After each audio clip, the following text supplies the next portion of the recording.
কোন লোকটা সর্বশেষে জান্নাতে প্রবেশ করবে? একটা লোক লি আসারি সাজদার একটা চিহ্ন কপালে থাকার কারণে সর্বশেষে জাহান্নাম থেকে বের হয়ে জান্নাতে ঢুকতে পারবে। সুবহানাল্লাহ। একটা সাজদা দিছিল ওই লোকটা জীবনে আল্লাহরে। কয়টা? সবাই বলেন কয়টা?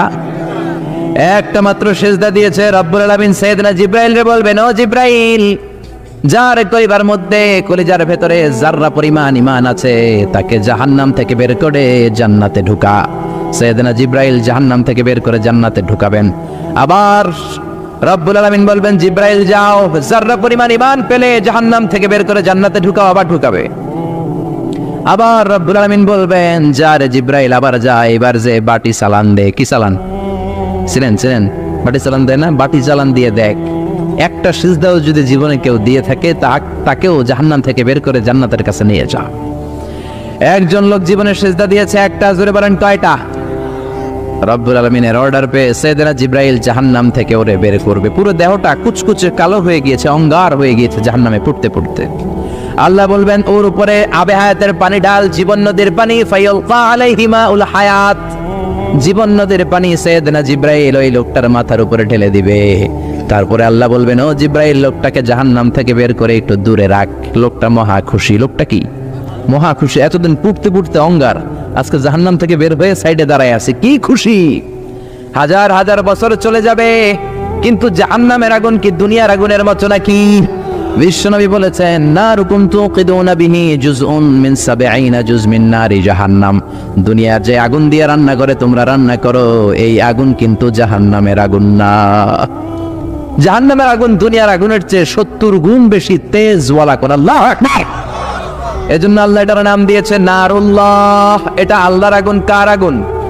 নারুল্লাহিল মুকাদা আল্লাতী তাত্তালিউ আলাল আফিদা। এটা আল্লাহর আগুন, দুনিয়ার আগুন। আঙ্গুলে লাগালে আঙ্গুল জ্বলে, পায়ে লাগালে পা জ্বলে। জাহান্নামের আগুন দেহের যেই জায়গায় লাগুক না, সবার প্রথম আপনার কলিজাটা জ্বলে যাবে। তাকে জাহান্নামের বাইরে দাঁড় করে রাখা হবে হাজার হাজার বছর। ও নাচতে থাকবে খুশির চোটে, বাচ্চি, আমি বাচ্চি। হাজার বছর পরে আল্লাহর ডেকে বলবে, ও আল্লাহ, ইনদি সুআল, আমার প্রশ্ন আছে, আমি কি আপনার দরবারে একটা প্রশ্ন রাখতে পারি নাকি? আল্লাহ বলবেন, বালা তবান, অবশ্যই পারো। এই গুনাহগার বান্দা বলবে, আল্লাহ, আপনার কাছে আমি জানতে চাই, আপনি কোন ডিসিশন নিলে আপনার ডিসিশনের উপর খবরদারি করার মতো কেউ আছে নাকি? আল্লাহ বলবেন, না, আমার ডিসিশনই ফাইনাল।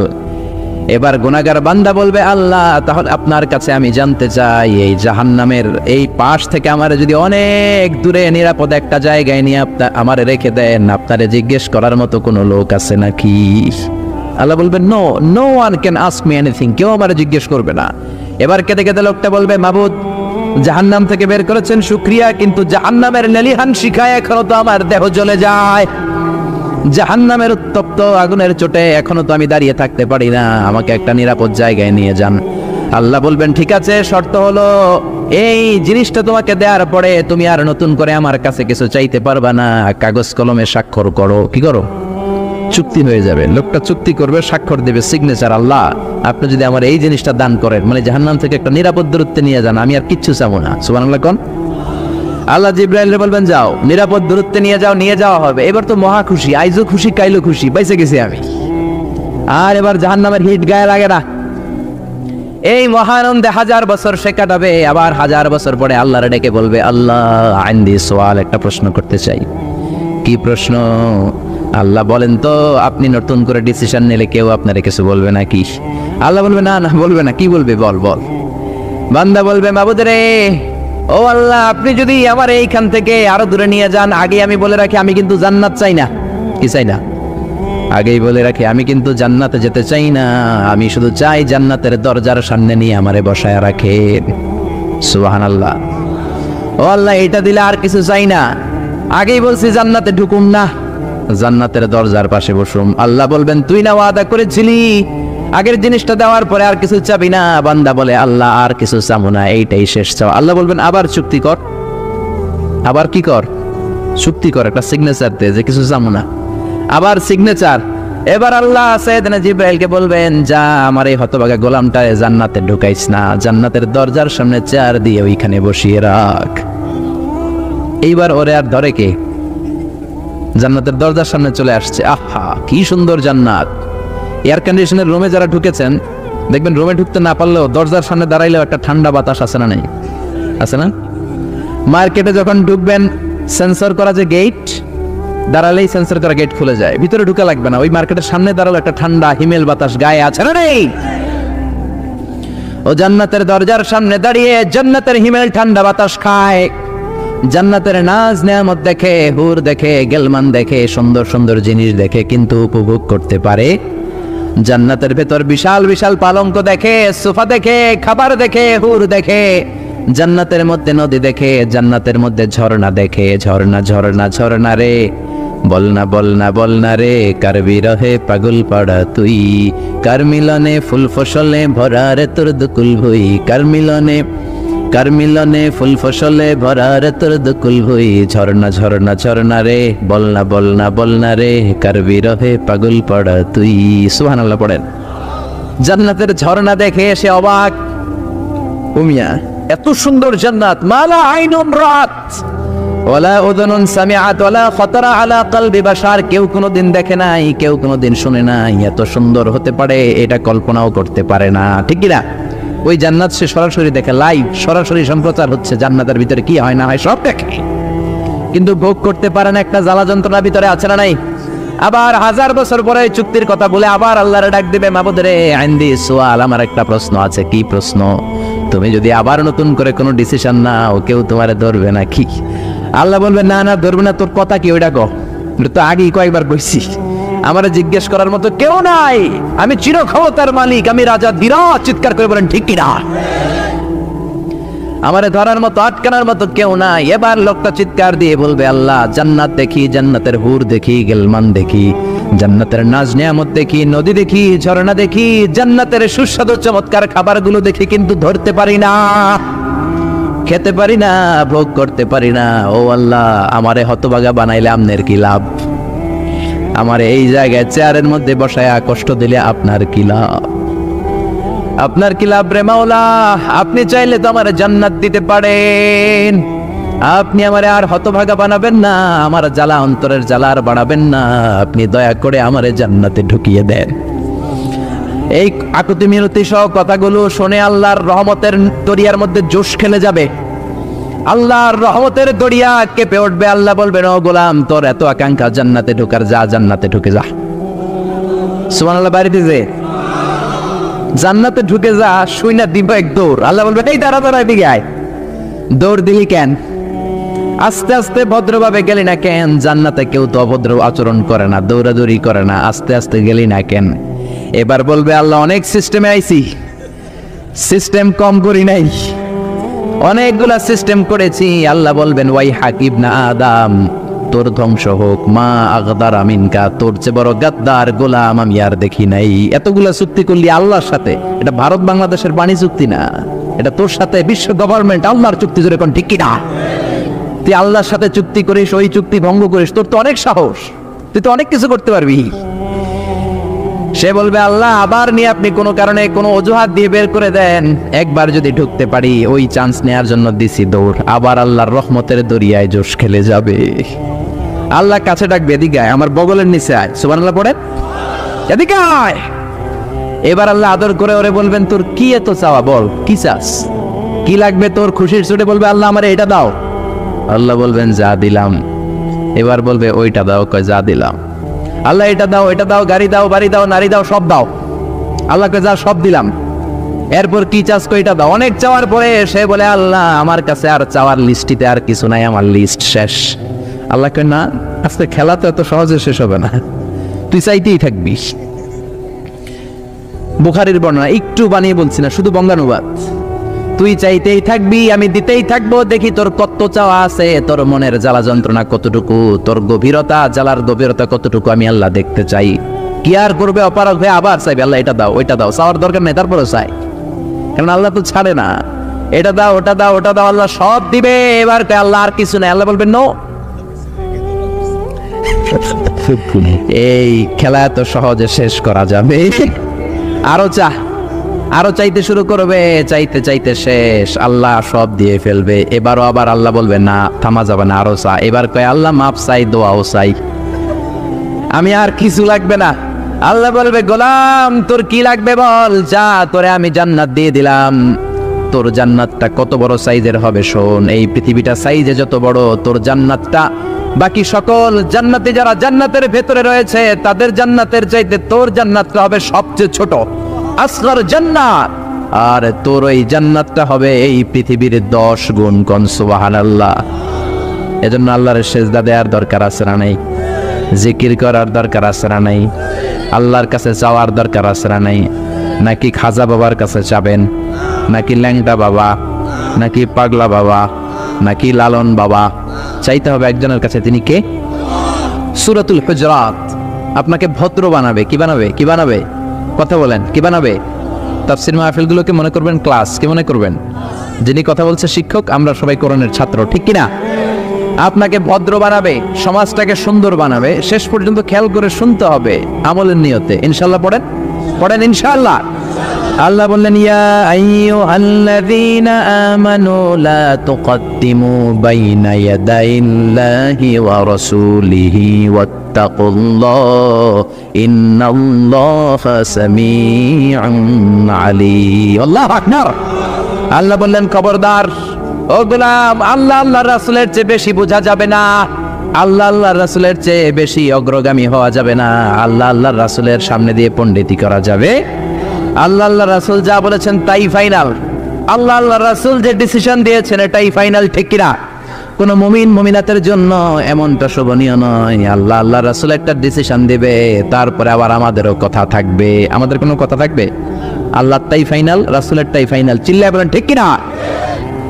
এজন্য আল্লাহ বললেন ওয়ামা কানা লিমুমিনিন ওয়ালা মুমিনাতিন ইযা কাদাল্লাহু ওয়া রাসূলুহু আমরান আন ইয়াকুনা লাহুমুল খিয়ারাতু মিন আমরিহিম।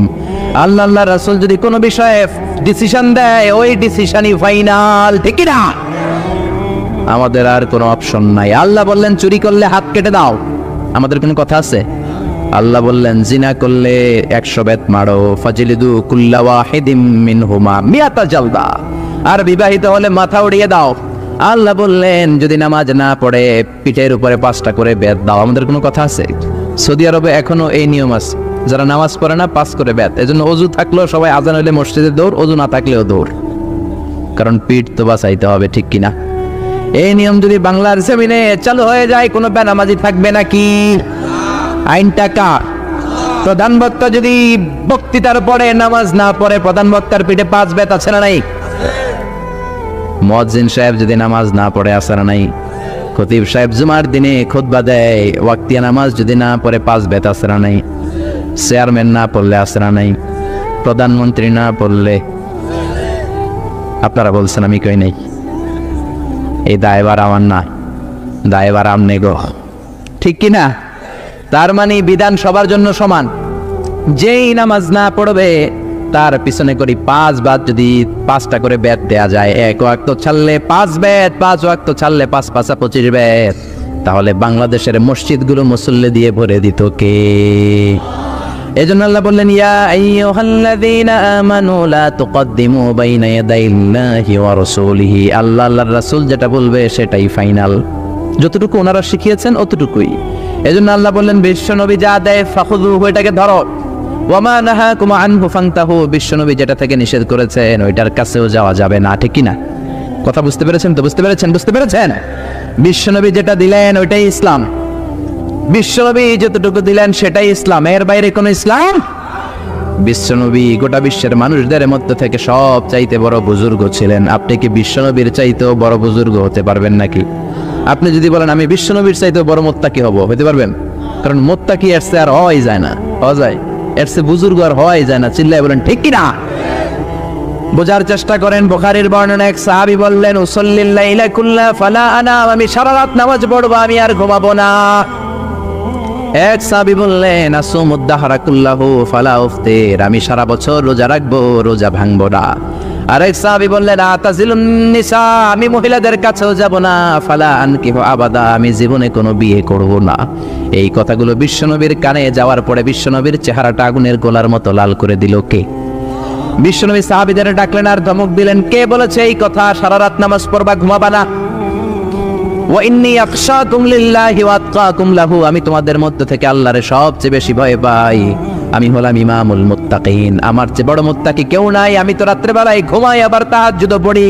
তুমি কোন বড় বুজুর্গ হইলা রাতে না ঘুমিয়ে তাহাজ্জুদ পড়তে চাও? না ঘুমিয়ে সারা রাতের তাহাজ্জুদ কোনো তাহাজ্জুদই না, ঠিক না? বিশ্বনবী আশার সালাতের পরে ঘুমিয়ে যেতেন। খেয়াল করে বুঝবেন, ইসলাম হচ্ছে ভারসাম্যপূর্ণ জীবন বিধান। It's a balanced religion ever in the world. পৃথিবীর সবচেয়ে ভারসাম্য কোড অফ লাইফ।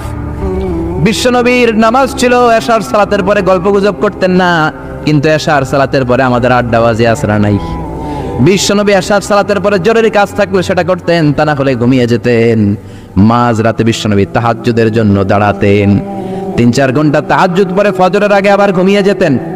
ছোট্ট ঘুম, এটা বলে পাওয়ার ন্যাপ।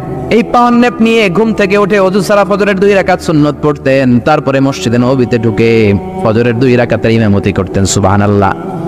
বিশ্বনবী এমন নবী, তিনি ঘুমালে তার ওযু ভাঙতো। এটা ছিল বিশ্বনবীর রাতের নামাজ। ঘুমাতেন, নামাজ পড়তেন, ঘুমাতেন, নামাজ পড়তেন। এই জন্য আপনি যদি মুত্তাকি হতে চান, আপনি যদি আল্লাহওয়ালা হতে চান, আপনি যদি বুজুর্গ হতে চান, রাত্রে আপনারা ঘুমাতে হবে, তারপরে নামাজ। বিশ্বনবীর পুরো জিন্দেগিতে সারা রাত তাহাজ্জুদ পড়ছে, এরকম একটা হাদিস নাই। চিল্লা এখন ঠিক না? কারণ ওয়া ইন্নালি জাসাদিকা আলাইকা হাক, আপনার দেহেরও একটা হক আছে না নাই? বিশ্বনবী বললেন রাতে ঘুমাবা, মাঝ রাতে তাহাজ্জুদ পড়বা। কুমিল লাইলা ইল্লা কালিলা নিসফাহু আও ইনকুস মিনহু কালিলা, হয় রাতের অর্ধেক পড়ো বা তার চেয়ে কিছু কম পড়ো, কবুল করে নিবে কে? কথা বুঝতে পেরেছেন? বুঝতে পেরেছেন? তার মানে বিশ্বনবীর চাইতে বেশি বড় বুজুর্গ হওয়া চলবে। যে সাহাবী বললেন আমি সারা বছর রোজা রাখবো, তারও বিশ্বনবী ধমক দিলেন। কি দিলেন? বিশ্বনবী বললেন আমি বিশ্বনবী হয়েও সপ্তাহে 5 দিন আমি পেট ভরে খাই, খালি রোজা রাখি 2 দিন। জোরে বলেন কয়দিন? বিশ্বনবী সোমবার রোজা রাখতেন, বৃহস্পতিবার রোজা রাখতেন, বাকি 5 দিন খাইতেন, ঠিক কিনা? আবার বিশ্বনবী বলেন আমি মাসে স্পেশাল রোজা রাখি 3টা, আইয়ামুল বিদ, 13, 14, 15 রোজা আছে না নাই? রোজা রাখলে এগুলো রাখবা। এর চেয়েও যদি কেউ বেশি সিয়াম পালন করতে যাও, তার জন্য সিয়াম হলো দাউদ আলাইহিস সালামের সিয়াম। উনি একদিন রোজা রাখতেন, আরেকদিন রাখতেন না, আরেকদিন রাখতেন, আরেকদিন রাখতেন না। শ্রেষ্ঠ রোজা এটা, এর চেয়ে শ্রেষ্ঠ হতে পারে না। আপনি যদি কোন না আমি টানা 30 দিন রাখবো, এটা শ্রেষ্ঠ না। বুঝতে পেরেছেন? মাগরিবের সালাত 3 রাকাত ফরজ, আপনি যদি কোন না আমি 10 রাকাত পড়ুন, কবুল হবে? কবুল হবে? কবুল হবে? কারণ বিশ্বনবী শিখায় নাই, ঠিক না? বিশ্বনবী যেটা শিখায় নাই ওইটা ইসলাম না। বিশ্বনবী যেটা শিখিয়েছেন ওই পন্থায় অল্প আমল করলেও কবুল করে নিবে কে? আরেক সাহাবী বললেন আতাজিলুন নিসা, আমি মহিলাদের কাছে যাব না, আমি কোনো বিয়ে করব না। বিশ্বনবী তারাও ধমক দিলেন। বিশ্বনবী বললেন আমার তো বউ 13টা, এই 13টা বউ রাখার পরে আমার তো বুজুর্গি একটু কমে নাই। বউদের সাথে মেলামেশা করার কারণে বিশ্বনবীর বুজুর্গ কমছে নাকি? ওনার তাকওয়ার ঘাটতি হয়েছে নাকি? কথা বুঝতে পেরেছেন? এজন্য আল্লাহর ওলি হতে হলে বিয়ে করেই হতে হবে, সন্তান নিয়েই হতে হবে। চিল্লায়া বলেন ঠিক কিনা? বিশ্বনবী বলেন আমার বউ 13টা, আমার তো বুজুর্গি কমে নাই। আর নিকাহু মিন সুন্নতি, বিয়ে করা হলো আমার সুন্নাত। ফামান রাগিবা আন সুন্নতি ফালাইসা মিন্নি, যে আমার সুন্নতকে ভালোবাসে না সে আমার উম্মত হতে পারে। এই বিবাহটা শুধু নবীর সুন্নত না, সব নবীর সুন্নত। সাইয়েদনা আদম থেকে শুরু করে up to the day of judgement, বিশ্বনবী পর্যন্ত যত নবী এসেছে সব নবী বিয়ে করেছে, ঠিক কি না? ঠিক কি না? খেয়াল করে বুঝেন। আরবাউন মিন সুনানিল মুরসালিন, আরবাউন মিন সুনানিল মুরসালিন, 4টা সুন্নাত আছে, যেই 4টা সুন্নাত সব নবীদের মধ্যে পাওয়া যায়। কয়টা? জোরে বলেন, আরো জোরে কয়টা? 1 নম্বরে হলো নিকাহ, সব নবীরা বিয়ে করেছেন। কিছু বর্ণনায় পাওয়া যায় সাইয়েদনা ঈসা আলাইহিস সালাম আর ইয়াহইয়া আলাইহিস সালাম ছাড়া। তো ঈসা আলাইহিস সালাম তো এখনো মরেন নাই, মরছে। দাজ্জালকে মারার জন্য এসে 40 বছর থাকবে। ওই 40 বছরে করবেন কি করবেন না এই মর্মে কিছু তো আমাদের জানা নাই, তাহলে চুপ থাকতে হবে, ঠিক কি না? তাহলে সব নবীরা বিয়ে করেছেন। 2 নম্বরে হলো সব নবীরা খেতান করে এসেছেন, সুন্নাতে খাতনা। সব নবীরা সুন্নাতে খাতনা করেছেন কি করেন নাই? 3 নম্বর, সব নবীরা মেসওয়াক করতেন। আপনারা মেসওয়াক করেননি? করেন নাকি খালি ব্রাশ দিয়ে গুতান? ব্রাশ তো দিবেনই, মেসওয়াকও করবেন পিলু গাছের শিকড় দিয়ে, জাইতুনের শিকড় দিয়ে। বাংলাদেশে তো নিম গাছের অভাবই নাই। কেটে কেটে মেসওয়াক করবেন, দাঁতগুলোকে সুন্দর রাখবে কে? বিশ্বনবী বলতেন লাউলা আনা শুক্কা আলা উম্মতি লামারতুহুম বিসওয়াকি ইনদা কুল্লি সালাতিন, আমি যদি আমার উম্মতের উপর কষ্ট মনে না করতাম প্রত্যেক নামাজের আগে মেসওয়াক করাটা আমি ফরজ করে দিতাম। বিশ্বনবীর জীবনের সর্বশেষ আমল ছিল মেসওয়াক। খেয়াল করে শুনেন, বিশ্বনবী যে আমলটা করে শেষ নিঃশ্বাস ত্যাগ করেছেন, এটা ছিল মেসওয়াকের আমল। বিশ্বনবী হুশ হয় বেহুশ হয়, সোমবার দিন প্রচন্ড জ্বরে বিশ্বনবী কাঁপতে শুরু করলেন। মা আয়েশারে বললেন, ও আয়েশা একটা মেসওয়াক দাও। দেওয়ার পরে বিশ্বনবী মেসওয়াক করতে পারেন না, এত দুর্বল, নিজের মেসওয়াক নিজে চাবাতে পারেন না। মা আয়েশা চাবিয়ে দিলেন, বিশ্বনবী মেসওয়াক করলেন। ইন দ্য মিন টাইম সাইয়েদনা জিব্রাইল চলে আসলেন, এসে বললেন, ইয়া রাসূলুল্লাহ, 1000 বার 24,000 বার আমি আপনার কাছে এই দুনিয়ায় এসেছি, আমার সাথে কেউ আসে নাই। আজকে আমি একা আসি নাই, সাথে আরেকজন আছে। ওই লোকটা কারো কাছে যাওয়ার আগে কোনোদিন অনুমতি নেয় না গো নবী। নবী গো, কেবলমাত্র আজকে আপনার কাছে অনুমতি চায়, আপনি যদি অনুমতি দেন ওই লোকটা আপনার সাথে দেখা করতে চায়। কে সে? মালাকুল মাউত। বিশ্বনবী তখন চিৎকার দিয়ে বললেন, আল্লাহুম্মা বির রাফিকিল আলা, ও আল্লাহ, আমার খেদমত তুমি কবুল করে নাও, আমার উপরের বন্ধুর দিকে আমি চলে যেতে চাই। সাইয়েদনা জিব্রাইল বললেন, আপনার অনুমতি পাওয়ার পরে আমি মালাকুল মাউতকে ডাক দিব। বিশ্বনবী বললেন, মালাকুল মাউতকে কাজ শুরু করতে বলো। মালাকুল মাউত বিশ্বনবীর রূহটা কবজ করে নিলেন, আর ওই মুহূর্তে বিশ্বনবীর হাতে ছিল ছোট্ট একটা লাঠি, ওইটার নাম মেসওয়াক। যেই কাঠিটা হাতে ধরে বিশ্বনবী শেষ নিঃশ্বাস ত্যাগ করেছেন, কাঠিটার নাম কি? ওই মেসওয়াকের গুরুত্ব আছে রাডাই। আরবাউন মিন সুনানিল মুরসালিন, 4টা সুন্নাত সব নবীদের ছিল। এক ছিল খেতান, সব নবী সুন্নাতে খাতনা করেছে। 2 নম্বরে সব নবী বিয়ে করেছে। 3 নম্বরে সাওয়াক, সব নবী মেসওয়াক করেছে। 4 নম্বরে উতুর, পারফিউম, সব নবীরা সুগন্ধি দিয়েছে, পারফিউম দিয়েছে। দেন তো আপনারা পারফিউম দেন, আমরা এইখানে লাগাই, বিশ্বনবী দিতেন এইখানে। এর কারণ যার সাথে নবী মুসাফা করতেন, নবীর আতরের ঘ্রাণ হাতে হাতে ছড়ায় যেত। সুবহানাল্লাহ। আবার বিশ্বনবী কাজী নজরুলের মতো স্মৃতি করে কপালের মাঝখানে আতর ঢেলে দিতেন। ওই আতর কপাল বেয়ে বেয়ে পড়তো, যেইখানে ওই কপাল দিয়ে নবী সেজদা দিতেন, ওই জায়গায় বিশ্বনবীর আতরের ঘ্রাণে আমোদ হয়ে যেত। আবার বিশ্বনবীর একটা কসমেটিক্সের বক্স ছিল, প্রসাধনী বক্স। কিসের বক্স? যে কসমেটিক্স শুনে হাসে অনেকে, কয়েডি তো বেডিরা ব্যবহার করে না। পুরুষদেরও প্রসাধনী আছে, আপনি শীতকালে ক্রিম দিতে পারবেন, ভ্যাসলিন দিতে পারবেন, ঠিক কিনা? বিশ্বনবীর এই প্রসাধনী বক্সে 6টা জিনিস থাকতো সবসময়। চিল্লায় বলেন কয়টা? চামড়া দিয়ে তৈরি করা একটা ব্যাগ। কি দিয়ে তৈরি? Made of silk, made of skin, সোনিয়া বিল জিল্দ, চামড়া দিয়ে তৈরি। এর ভেতরে বিশ্বনবী 6টা জিনিস রাখতেন। কয়টা? 1 নম্বরে রাখতেন সুরমাদানি। কি রাখতেন? সুরমা দেননি? 1 নম্বরে রাখতেন সুরমাদানি। 2 নম্বরে রাখতেন টুথপিক। টুথপিক চিনেন না খিলাইল চিনেন? হ্যাঁ, টুথপিক চিনেন? সুরমাদানি রাখতেন, খিলাইল রাখতেন, চিরুনি রাখতেন, পারফিউম রাখতেন, জাইতুনের তেল রাখতেন, আর মেসওয়াক রাখতেন। সুবহানাল্লাহ। এজন্য এগুলো ব্যবহারের দরকার আছে না নাই? এজন্য আল্লাহ বললেন, ইয়া আইয়ুহাল্লাযীনা আমানু লা তুকদ্দিমু বাইনা ইয়াদাইল্লাহি ওয়া রাসূলিহি। আল্লাহ আল্লাহর রাসূল যেটা বলেছে সেটাই ফাইনাল, ঠিক কি না? এরপর আল্লাহ বললেন, ইয়া আইয়ুহাল্লাযীনা আমানু লা তারফাউ আসওয়াতাকুম ফাওকা সাওতিন নবী। ও ঈমানদারেরা, শোনো শোনো, খবরদার, নবীর কণ্ঠের চাইতে যাতে তোমাদের কণ্ঠ বড় না হয়। যদি তোমাদের গলা নবীর গলার চাইতে বড় হয়, আনতাহবাতা আমালুকুম ওয়া আনতুম লা তাশউরুন, তোমাদের আমলগুলো বাতিল করে দিবে কে? যতগুলো জিহাদ করেছো বাতিল, হজ যতগুলো করেছো বাতিল, নামাজ যত পড়েছো বাতিল। খবরদার, নবীর কণ্ঠের চাইতে উঁচু কণ্ঠ করা যাবে।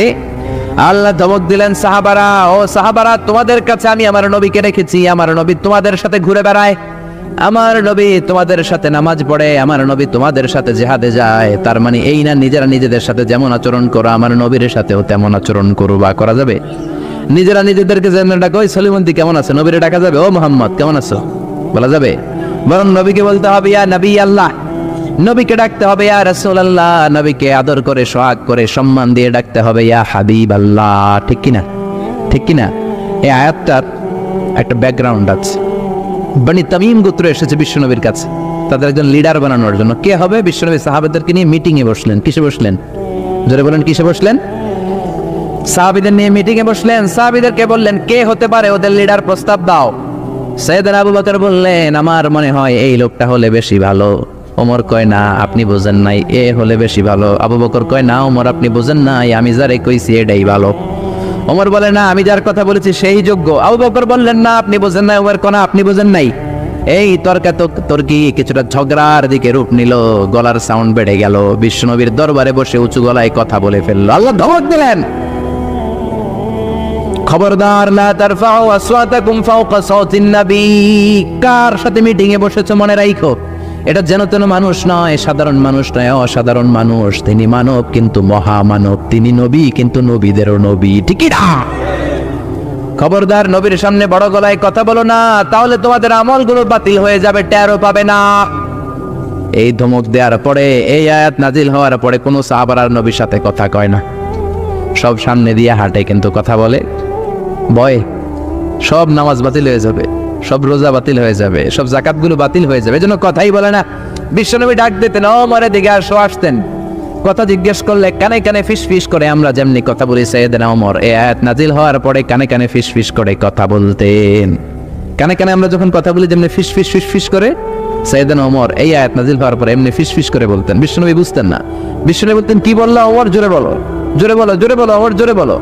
3 বার জিজ্ঞেস করা লাগতো। আল্লাহু আকবার। এই আয়াতের হুকুম আজও আছে, বিশ্বনবী নাই কিন্তু আমাদের আব্বা আম্মা বেঁচে আছে না নাই? আব্বা আম্মার সামনে বড় গলায় কথা বলা যাবে, শিক্ষকদের সামনে যাবে, এই ইসলামী আন্দোলনের বড় আমিরের সামনে কথা বলা যাবে, আধ্যাত্মিক নেতা, ধর্মীয় গুরু, বড় শেখ মাশায়েখ, আল্লামা, এদের সামনেও বেয়াদবের মতো উঁচু গলায় কথা বলা যাবে?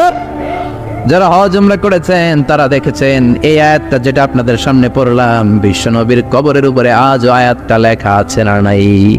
আজও লেখা, ইয়া আইয়ুহাল্লাযীনা আমানু লা তারফাউ আসওয়াতাকুম ফাওকা সাওতিন নবী। খবরদার, নবীর দরবার, বড় গলায় কথা বলা যাবে?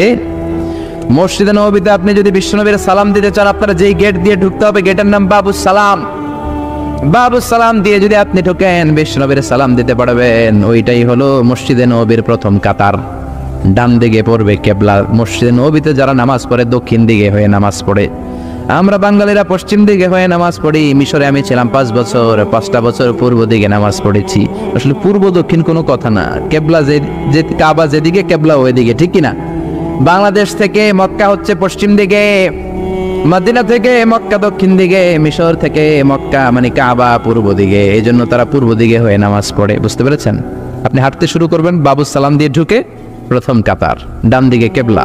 প্রথমে আপনি পাবেন রাউদাতুম মিন রিয়াদিল জান্নাহ। পুরো মসজিদে নববীর কার্পেটের কালার লাল, কিন্তু রাউদাতুম মিন রিয়াদিল জান্নাহর কার্পেটের কালার হলো সাদা, ছোট্ট একটু জায়গা। বিশ্বনবী বলতেন, মা বাইনা মিম্বারি ওয়া বাইতি রাউদাতুম মিন রিয়াদিল জান্নাহ। আমি যেই মিম্বারে দাঁড়িয়ে জুমার খুতবা দেই, এটা থেকে আমার ঘর পর্যন্ত সামনের মাঝখানের জায়গাটা দুনিয়ার বুকে জান্নাতের টুকরা।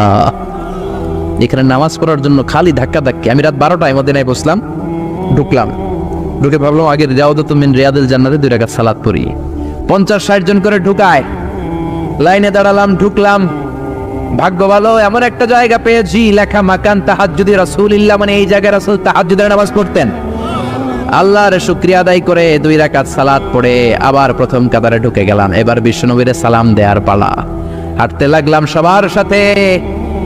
রাউদাতুম মিন রিয়াদিল জান্নাহর পরে ছোট্ট একটা জায়গা, এই জায়গায় সাইয়েদনা ঈসা আলাইহিস সালাম দুনিয়াতে আসার পরে, দাজ্জালকে হত্যা করার পরে 40 বছর দুনিয়াতে থাকার পর যখন ইন্তেকাল করবেন, বিশ্বনবীর বাম হাতের এই পাশের জায়গাটাতে ওনার সেখানে কবর দেয়া হবে। সুবহানাল্লাহ, ছোট্ট একটু জায়গা, কবর দেয়া হবে সেখানে।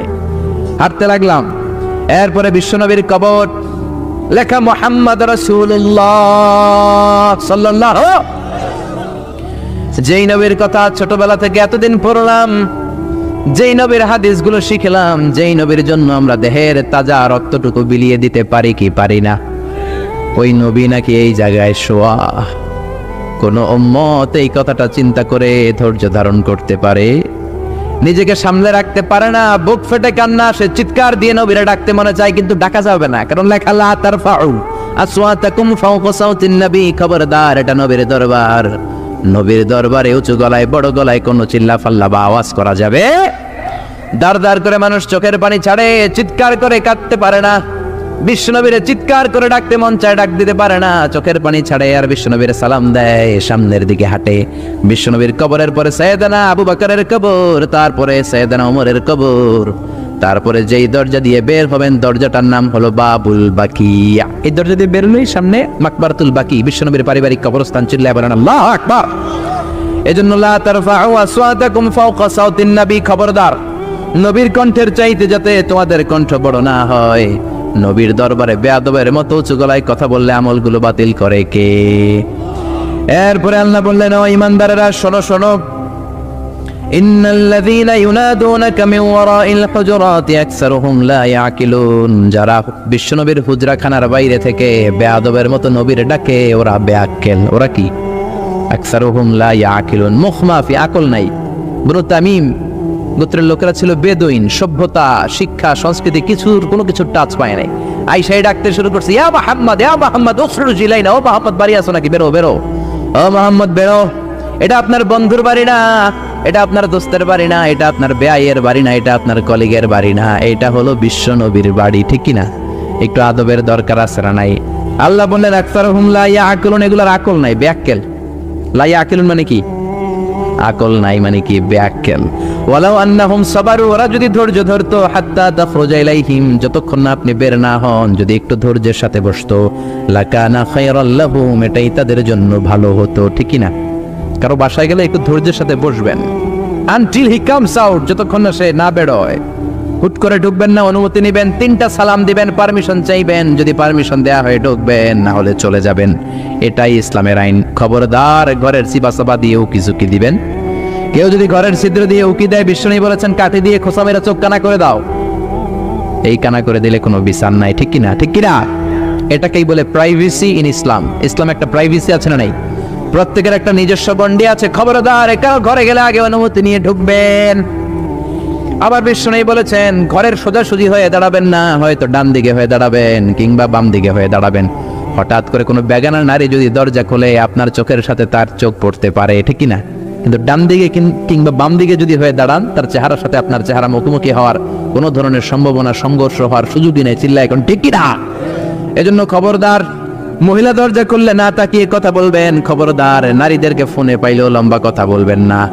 যাদের কানে, যেই মায়েদের কানে আমার আওয়াজ যায়, স্বামীর ফোন যদি বাজে আপনার ধরার দরকার নাই, স্বামীর হাতে দিবেন, এটাই সুন্নাত। অনেক মহিলা ধরে, আপনার স্বামী কোথায়? আমার স্বামী গোসলখানায় গেছে গোসল করতে। এরপরে জিজ্ঞেস করে, ভাবি আপনি কেমন আছেন? ভালো আছি। আপনি কোন কলেজে পড়ছেন? কই কলেজে? আর আমার কলেজ তো পাশের কলেজ। এই যে কথার নাম লতা, কথার পিঠে কথা আছে না নাই? আছে না নাই? এখান থেকেই পরকীয়ার শুরু, ঠিক কিনা? এজন্য খবরদার, নারীরা যদি জরুরি কাজে স্বামীর ফোন, ভাইয়ের ফোন রিসিভ করেন, যদি কেউ জিজ্ঞেস করে ভাই কোথায়, ভাই ঘরে নাই, কাট, সাথে সাথে মোবাইল কাট করবেন। এরপরে লম্বা কোনো কথা বলা যাবে, কারণ দুইজনে যদি একা একা কথা বলেন, এই কথোপকথনের মাঝখানে শয়তান বাবু আছে না নাই?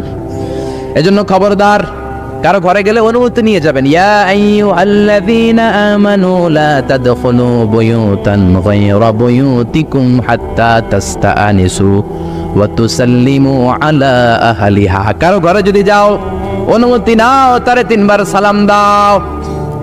ভাইয়ের ঘরে ঢুকবেন, অনুমতি নিয়ে ঢুকবেন। খেয়াল থাকবে? থাকবে? যারা বলেন নাই তাদের তো খেয়াল থাকবে না? না, খেয়াল থাকবে সবার। এক সাহাবী বললেন, ইয়া রাসূলুল্লাহ, এই দুনিয়ায় মা ছাড়া আমার কেউ নাই। আমার বাড়িতে 2টা রুম, এক রুমে থাকি আমি, আর এক রুমে থাকে আমার মা। আস্তাযিনু আলা উম্মি, আমি কি আমার মার ঘরে অনুমতি নিয়ে যাব নাকি? বিশ্বনবী বললেন, না তুহিব্বু আন তারাহা উরিয়ানা, তুমি কি তোমার মাকে নেকেড অবস্থায় দেখতে চাও নাকি? তুমি কি তোমার মারে উলঙ্গিনী হিসেবে দেখতে চাও নাকি? সাহাবী বললেন, কখনোই না। বিশ্বনবী বললেন, ইদান তাস্তাযিন মিনহা, তাহলে তোমার মায়ের ঘরে ঢোকার সময় অনুমতি নিবা। মায়ের ঘরে যদি অনুমতি নিয়ে, পারমিশন নিয়ে ঢোকা লাগে, অন্যের ঘরে, ভাইয়ের ঘরে, বোনের ঘরে, হেডমাস্টার ওনার ঘরে, শিক্ষকের ঘরে, ব্যয়ের ঘরে, খবরদার। এগুলো আমাদের সমাজটাকে শেষ করে দিয়েছে। লাজ শরমের কোনো বালাই আমাদের মাঝে নাই, ভদ্রতার কোনো বালাই আমাদের মাঝে নাই। ঢুকলে আগে পারমিশন নেবেন। কিনবেন, পারমিশন নিয়ে ঢুকবেন। কারণ আপনার মা এমন অবস্থায় থাকতে পারে, হয়তো পাতলা পোশাক পরে শুয়ে আছে, বিশ্রামের সময় কাপড় চোপড় অল্প নিয়ে শুয়ে আছে, ওই অবস্থা উনি আপনার সাথে দেখা করতে চান না। আপনি যদি দরজায় নক করেন, আপনি যদি বলেন, আম্মা জি আমি ঘরে আসবো নাকি, আপনার আওয়াজ শুনে মা নিজেকে গুছিয়ে নিবে, চাদর টেনে দিবে গায়ের মধ্যে, আপনার সাথে দেখা করার একটা পরিবেশ করে তারপরে তিনি বসবেন, ঠিক কিনা? কত সুন্দর ইসলাম, সুবহানাল্লাহ। ফাইযা উদিয়াতিস সালাতু ফান্তাশিরু ফিল আরদি ওয়াবতাগু মিন ফাদলিল্লাহ। ওয়াযকুরুল্লাহা কাসীরান লাআল্লাকুম তুফলিহুন। সুবহানাল্লাহ পড়ে।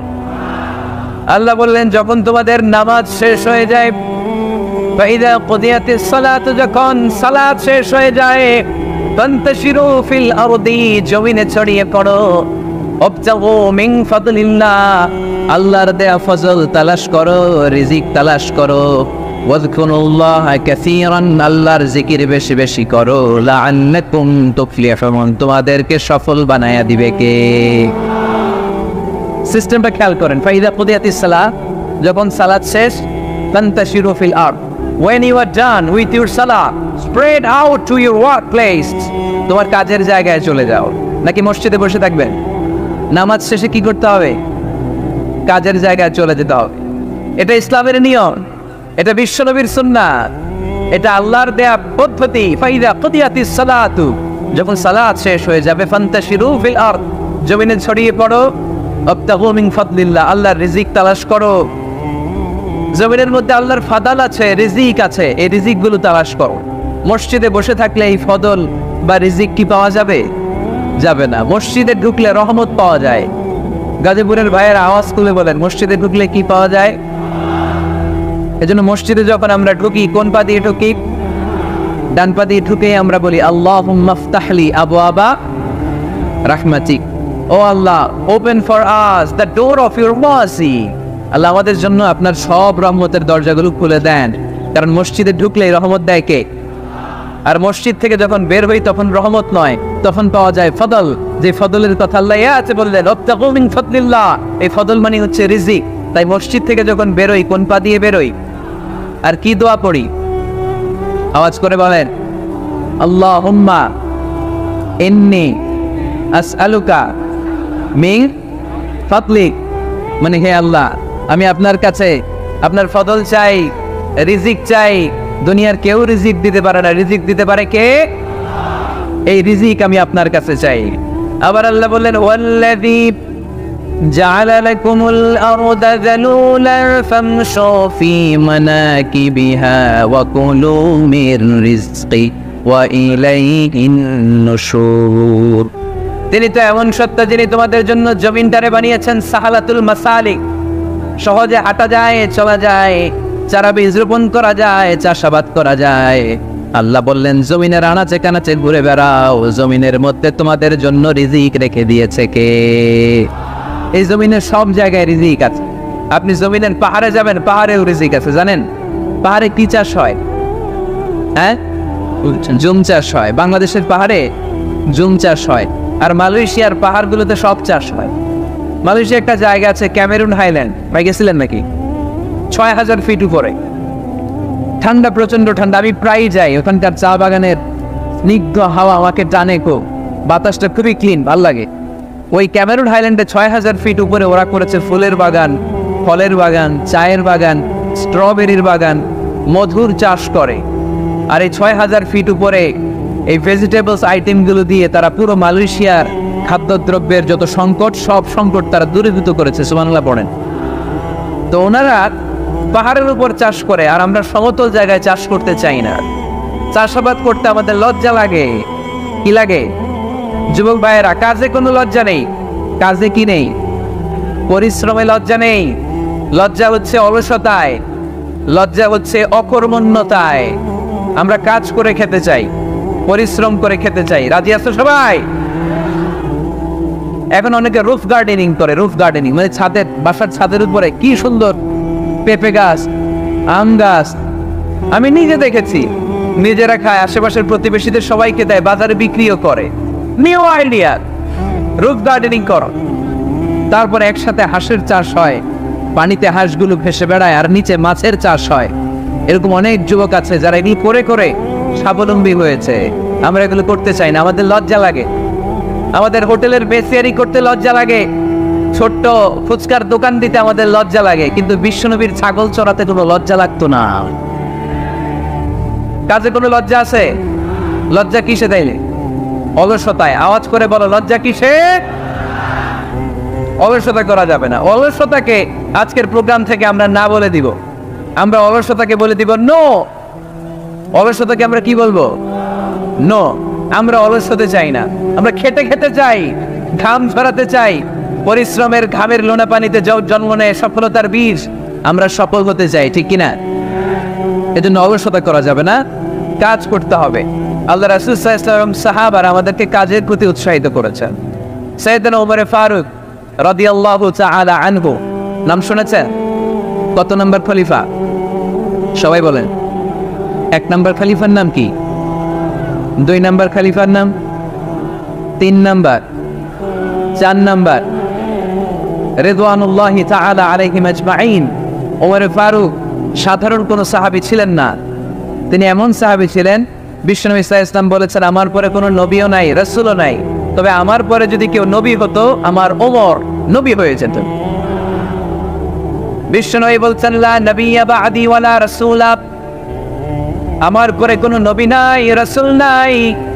লাউ কানা বা'দি নাবিয়্যুন লাকানা উমর, তবে আমার পরে যদি নবী হওয়ার কোয়ালিটি আমার কোন সাহাবীর মধ্যে থেকে থাকে, আমার ওমরের মধ্যে সেই কোয়ালিটি আছে।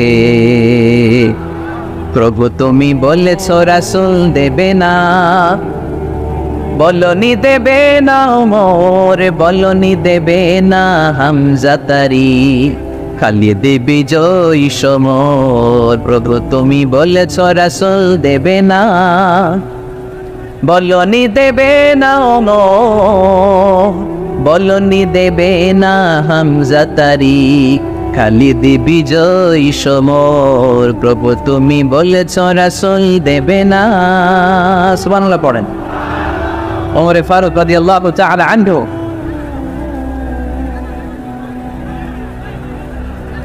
ভাইজান, দোয়া করে দিই, কষ্ট হচ্ছে অনেক। শেষ করে দিব আলোচনা, শেষ করে দিব। আর কয়েক মিনিট শুনবেন, শুনবেন শুনবেন তো বারবার এরকম আওয়াজ করলে কি শোনা যাবে? এই ছেলেরা, এই অডিও শোনো না তোমরা? অডিওতে চেহারা দেখা যায় নাই। বসো, তোমরা অডিও শুনবে, এরা ভিডিও দেখ। বসো, আওয়াজ নাই। আমি শুরুতেই বলেছি কানগুলো খরগোশের মতো খাড়া করে শোন। অডিও রেকর্ডের মধ্যে কি চেহারা দেখা যায়? এখানে যারা দেখতে পান ওই দিকে তাকা, ওই যে ওই যে ওখানে প্রজেক্টর আছে, আওয়াজ করা যাবে। আলোচনার মাঝখানে বক্তাকে এত ডিস্টার্ব করলে বক্তা তার আলোচনার ফ্লো হারিয়ে ফেলে। সে কি বলছিল এটা সে ভুলে যায়। সে মাথার মধ্যে কি কি পয়েন্টস, কি কি মেসেজগুলো শেয়ার করার জন্য সে আগাচ্ছিল এটা সে ভুলে যায়। এজন্য আর কয়েক মিনিট কথা বলবো, আর কষ্ট দিব না আপনাদেরকে, একটু চুপ থাকবেন। দ্বিতীয় খলিফার নাম কি ছিল? সবাই বলেন কি নাম? সাইয়েদনা ওমর ফারুক রাদিয়াল্লাহু তাআলা আনহু। ওনারে মুনাফিকরা খুব ভয় পেত। তারা মুনাফিক চিনেন তো? ভিতরে এক বাইরে আরেক, তার নাম? সবাই বলেন, ভিতরে এক বাইরে আরেক, তার নাম মুনাফিক। ইউযহিরু খিলাফা মা ইউবতিন, আরবিতে কি বলে?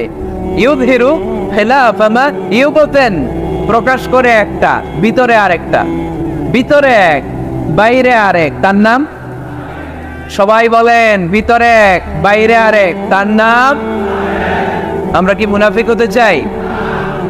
এরা যখন যে সুবিধাজনক অবস্থানে থাকে তখন তার সাথে থাকে। ডান দিকে যে বলে আপনি ভালো, আমি আপনার দলের লোক। বায়ে যে বলে আরে না এটা খারাপ, আপনি ভালো, আমি আপনার দলের লোক। এরকম আছে না নাই? যখন যে ক্ষমতায় তখন তারে তেল মারে। যেদিকে বৃষ্টি আর তুফান ওইদিকে ছাতা ধরে। আছে না নাই? বাংলাদেশে একটা গান চলছিল কিছুদিন, শুনতাম, মধু হই হই বিষ হাবাইলা। সূরাতুল মুনাফিকুনের তাফসীর বোঝানোর জন্য এটা আমার জন্য খুব সহজ ছিল। মধু হই হই বিষ হাবাইলা। বলে মধু, বলে কি? বাটির মধ্যে নিয়ে আসছে, বলে এটা মধু, বলে কি? আসলে এটা কি? জোরে বলেন। আমরা কি মুনাফিক হতে চাই? না, আমরা কি হতে চাই? মুনাফিকরা হচ্ছে এদিকেও যায় না আবার ওদিকেও যায় না। মুযাবযাবিন, they all the time long in dilemma, they don't know where to go, they don't know where to proceed, কোন দিকে যাবে জানে না, ডানেও না বায়েও না, নেহি এদার নেহি ওদার, দরমিয়ান মে সাদার বাদার। এরকম আছে না? উপর দিয়া ফিটফাট, ভিতর দিয়া সদরঘাট। সদরঘাট এখনো ফিটফাট হয় নাই। তাই মুনাফিকের অবস্থা হচ্ছে উপরে ফিটফাট, ভিতরে সতর্কবার্তা। আমরা কি মুনাফিক হতে চাই? কি হতে চাই? মুমিন হতে চাই। এই মুনাফিকের দলগুলো মদিনাতুল মুনাওয়ারাতে ওমর ফারুককে খুব ভয় পেত। ওমর ফারুককে দেখলে তারা থারথার করে কাঁপতো। শুধু মুনাফিকরাই নয়, খোদ ইবলিস শয়তানও ওমর ফারুককে দেখলে ভয় পেত। আমরা আমাদের ছেলে মেয়েদেরকে যদি খাবার না খায়, আমরা কি বলি? আম্মু খাবার খাও। কি আসবে? ভূত আসবে, বিড়াল আসবে, বাঘ আসবে। এগুলো গাজীপুরে বলে না বোধহয়। আপনাদের ছোট্ট মেয়েটা যদি রাত্রে খেতে না চায়, আপনারা লোকমা তুলে কি বলেন? এই তাড়াতাড়ি খাও। কি আসবে? ভূত, ভূত আসবে। তো মদিনার সমাজে মদিনার ছোট্ট কচিকাচা সোনারমণিরাও রাতে খেতে চাইতো না।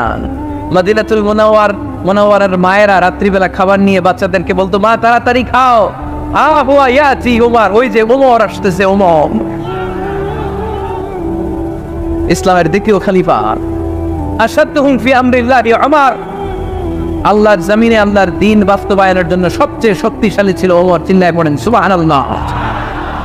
এই ওমর ফারুক রাদিয়াল্লাহু তাআলা আনহু যে রাস্তা দিয়ে হাঁটতো, শয়তান ওই রাস্তা রেখে দিয়ে অন্য রাস্তা দিয়ে হাঁটতো।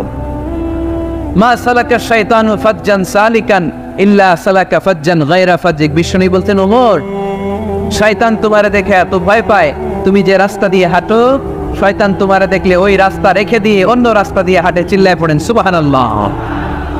এদিকে কি হয়েছে? লোড বেশি হয়ে গেছে। এই এলাকায় কি এটাই সবচেয়ে বড় নয়? এর চেয়ে বড় মাটার নাই। কি হয়েছে ওইখানে? কি হয়েছে? ধাক্কা আসছে, ধাক্কা। বসেন না, একটু বসেন না। মন্ত্রী মহোদয় আসছে? মন্ত্রী মহোদয় আসতেছে উনি? মাশাআল্লাহ। উনি তো কষ্ট হয়ে যাবে, তো আসবে কিভাবে? দেখি একটু জিকির করি লা ইলাহা। সাইয়েদনা ওমর ফারুক মসজিদে নববীর ইমাম। এদিকে তাকান, আমার দিকে তাকান, আমার দিকে তাকান। উনি প্রত্যেক নামাজের ইমামতি করতে আসতেন মসজিদে নববীতে। জোহরের নামাজে ইমামতি করলেন।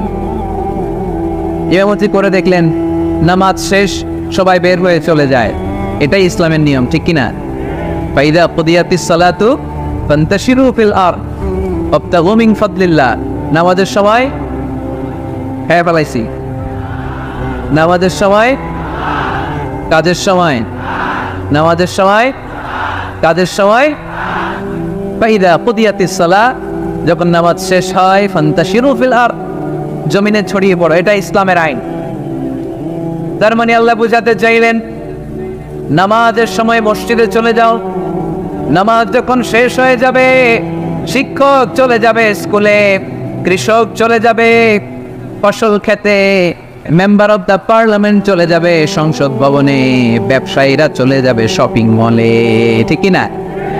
কাজে চলে যাও। ওমর ফারুক নামাজের ইমামতি করিয়ে নামাজ শেষ করলেন, সবাই চলে গেল। ইয়ামান দেশ থেকে আসা কিছু লোক গোল হয়ে বসে আছে, জিকির আজকার করে, ইবাদত করে। এরা যায় না। এরা কি করে না? যায় না। আসরের নামাজে সাইয়েদনা ওমর ফারুক রাদিয়াল্লাহু তাআলা আনহু নামাজের ইমামতি করলেন। নামাজ শেষ, সবাই চলে যায়, এরা যায় না। মাগরিবের নামাজের পরেও এরা যায় না। এশার সালাতের পরেও এরা যায় না। এশার পরে উনি ধরলেন, মা বালাকুম মা খাতবুকুম, হোয়াটস রং উইথ ইউ ম্যান? তোমাদের কি সমস্যা?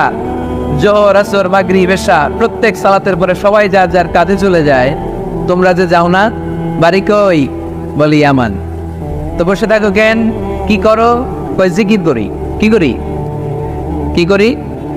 জিকির আজকার করি, তাসবিহ তাহলিল করি, ইবাদত করি। তো তোমরা যে যাও না, তোমাদের খাবার দেয় কে? খাবারের ব্যবস্থা হয় কোত্থেকে? তারা বলল, আমাদের জিকির দেখে, আমাদের বুজুর্গি দেখে আশেপাশের লোকেরা পাতিল ভরে খাবার নিয়ে আসে, ওই খাবার আমরা খাই। নাহনু আল মুতাওয়াক্কিলুনা আলাল্লাহ, আমরা আল্লাহর উপর তাওয়াক্কুল করে এখানে বসে থাকি। ওমর ফারুক বলেন, সর্বনাশ, তোমরা যদি মুতাওয়াক্কিলুনা আলাল্লাহ হও তাহলে কেমনে হবে? তোমরা তো মুতাওয়াক্কিলুনা আলাল্লাহ নাও, তোমরা হচ্ছে আল মুতাওয়াক্কিলুন বা'দুকুম আলা বা'দ, আল্লাহর উপর তাওয়াক্কুলকারী নয়। তোমরা যারা পাতিলের মধ্যে করে খাবার নিয়ে আসে তাদের উপর তাওয়াক্কুল করে বসে আস, ঠিক কিনা? তোমাদের জিকিরও চলে, আবার মাথায় টেনশনও চলে, পাতিল কি ছোট আসবে না বড় আসবে, খাবারে আমার বাগেরটা থাকবে কি থাকবে না, টেনশন আছে না নাই? কারণ অন্যের উপর নির্ভরশীল, নিজেরা রান্না করে নাই, নিজে তো বাজার করে নাই, নিজের তো অ্যারেঞ্জমেন্ট বলতে কিছু নাই, আরেকজন যা দিয়ে যাবে ওইটা খাবে। ওরে ফারুক বুঝালেন, আরে বোকা, এটারে তাওয়াক্কুল বলে না। তোমার সাধ্যে যতটুকু আছে তার সবটুকুন করার পরে তুমি তাওয়াক্কুল করবে একজনের উপর, তিনি কে?